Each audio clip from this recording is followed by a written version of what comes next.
Today I'm going to talk about the ingredients of expressive romantic era playing, and I'm going to use the Burgmuller Barcarolle, which is in 6/8 time. Now, the interesting thing about this piece in terms of obtaining maximum expressive playing is the metrical side of it, which 6/8 time really should be thought of as 2 beats to the measure, not 6. So if, let's say, you had 6/8 notes, you wouldn't count 1, 2, 3, 4, 5, 6. You'd group 3 as 1 beat, and you'd group 3 as another. And you tend to have a lift on the second beat of 6/8 time. They lift up. That's one side of the barcarolle. The other thing is the harmonic movement, the harmonic flow, what's happening with the harmony and what is unexpected. Now, as I play it, I will demonstrate how one responds to what one doesn't expect in the course of a harmonic flow of this piece.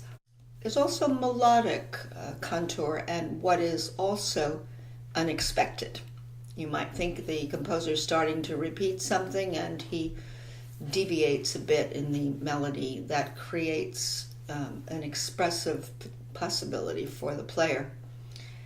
And of course, this isn't enough, because there's the physical relationship to the instrument on how you approach the way you execute the melody, the way you execute various chords in this piece. You don't want to be hammering them. You want to create a very singing tone, round kind of sound throughout the piece, even with a cushion of lots of chords that you find in it. Now I'm going to look at the metronome marking on this, and I'm going to probably play it slower to demonstrate what I was talking about. It looks like the composer or the editor or someone set the metronome as the dotted quarter gets this beat. That means there's going to be 2 of those beats per measure. Let's just see a little bit about what the actual designation of the meter and tempo, the tempo is.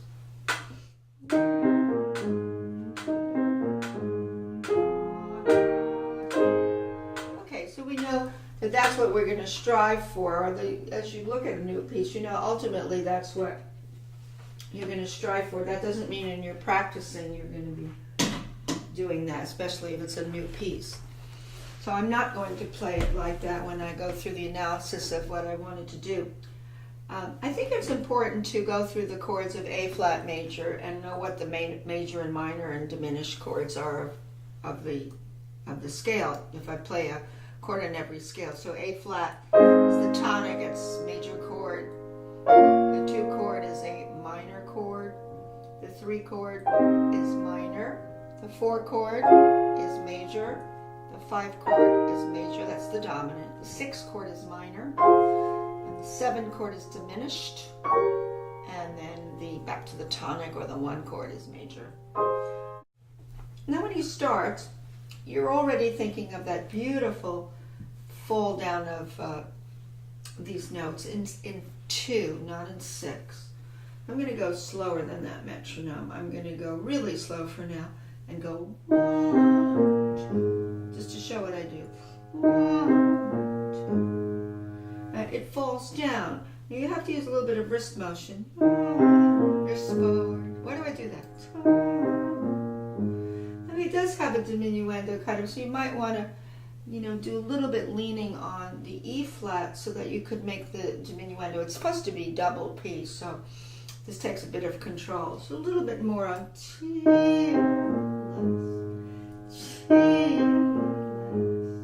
Now that's decaying. That last note is decaying. Pick it up on the decay. That's another aspect of expressive playing. What follows comes out of what precedes, and the ear has to be very, very conscientious and meticulous about what the ear heard right before that chord I played. So that's another element of expressive playing. So we don't have this incongruous fall down on a chord. So we 1, 2, 1, 2, 1, 2. This microphone microphone's a bit close to the piano, so I'm underplaying things, or it's going to sound too loud. You might want to try doing this to get that. 5, 6 more most. It says SF, which means he wants it to come out more. Personally, I don't think I'd blast that chord. I would just lean on it. That's enough. That's quite enough. Now that's decaying, and that has an extra hold, so it's really going to decay. So when you pick up this, you don't want this to come out too loud. It's coming out of the decay of the previous measure. Now here, he has the A flat chord. He doesn't have a 6 chord. And he's going to C major by way of C major's 2/7 chord. Playing everything quite slowly. So you could say that this creates sort of an emotional response because it's sort of lifting everything up to happier C major. Now he's going to slip by half step down to an E flat chord. That's a chromaticism there because he's really doing this. You know, the ear hears a little slip down by half step, but technically speaking, if you look at these two chords, when he C major chord and he goes to the E flat, this is very typically romantic to go from a major chord up a third to another major chord. You also see it in impressionistic music later on. No pencil point sounds.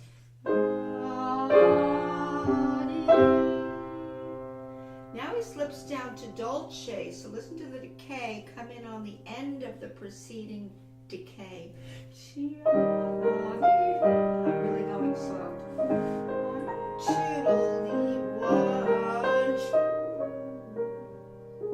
and you're not going to play it this slowly, but it just to show the dynamics and to show the way you enter the phrases from the decay into a nice slip into the next note. We kind of had an introduction, what we just played. Now we officially start. It's almost like here's where we really want to start the piece. So here we have clearly these a bed of chords that should not jump out over the melody.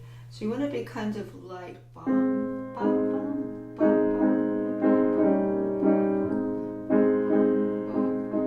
that kind of thing. And you really want to flesh out this. Feel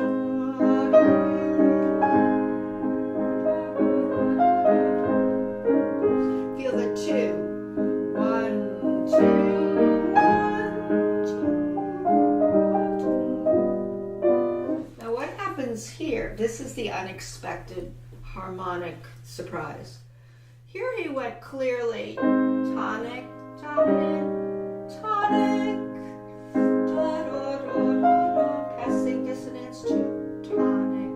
Now we think he's going to do the same thing, but the juncture where it changes creates the emotional response right here, and what follows also. We're modulating to C minor.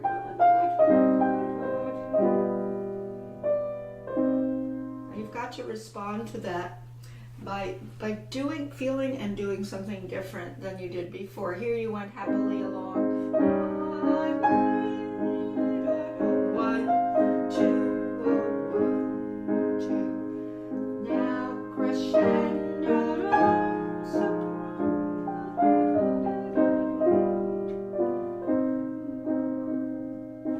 Okay, how did I do it? I responded to it.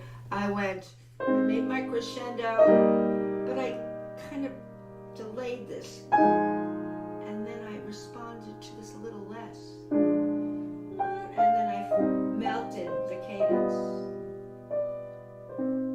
That's just a beautiful moment. You can't let that go by.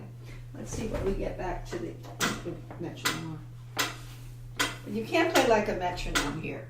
You do not want to play like a metronome. You want to kind of get back into the ballpark of the tempo of the piece.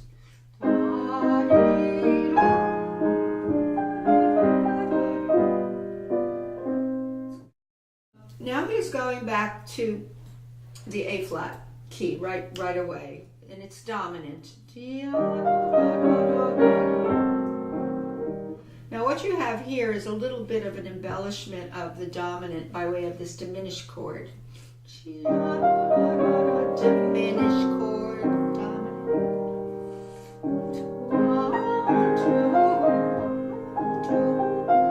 What I do is I do a little echo there, because I don't like cutting and pasting what seems like it's pretty much almost a repetition of what I just heard. So when I have this, now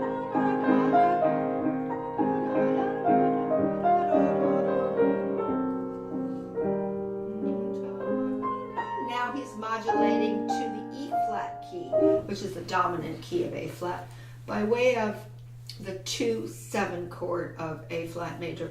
Let's look at the 2 chord of A flat major. It's a minor chord. If you make it major, if you put a 7th on it, you create a dominant of A flat major's dominant. So it becomes E flat major, the new tonic. So B flat 7 goes to E flat. E flat major happens to be a dominant key of the piece, which is an A flat major. But that's an interesting place. To me, it's not all that emotional. Here's more. This is an interesting place because we're in E flat major. Instead of going to the major 4 chord of E flat major, which should be a major chord, he goes to the minor 4. So he goes 1, minor 4, 1.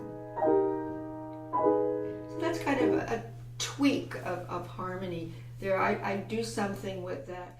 Now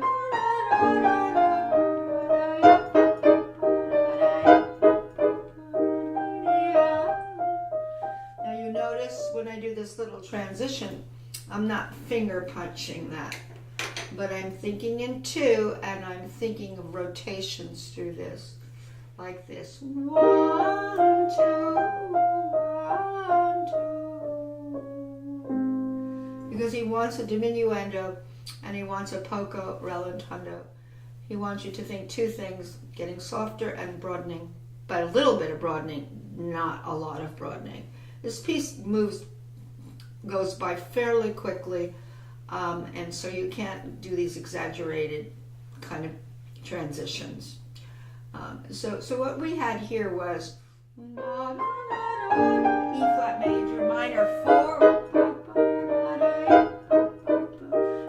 2, 1, 2, tempo.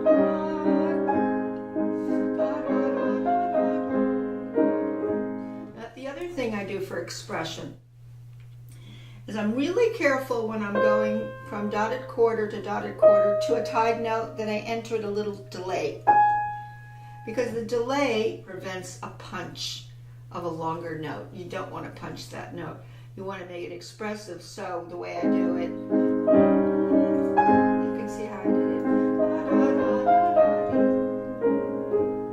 I did it there too. Very supple wrist does it because I enter the note a little slower, even though I'm keeping time. 1, 2, 1, 2, 1, 2, 1, 2. Okay, here's definitely a harmonic shift. Actually, it was back in A flat major here. This is A flat major, clearly.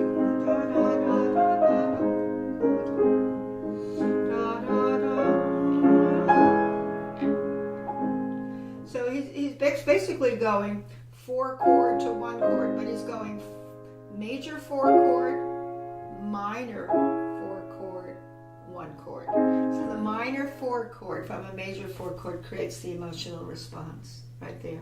You can hear it right here. Major 4 chord, the minor 4 chord, the 1 chord. But he does have a crescendo. Now what I do is I don't punch this note, which is supposedly the destination of the crescendo. I kind of go around this note like this.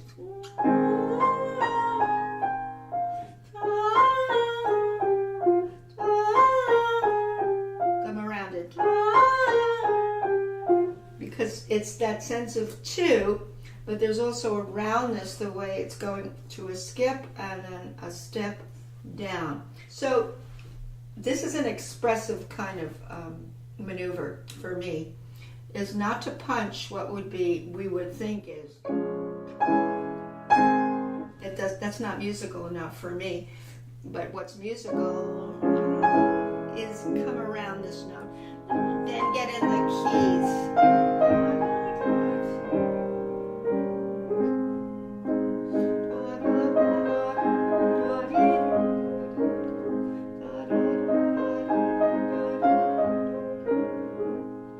Beginning comes back. And a do si, pulling away.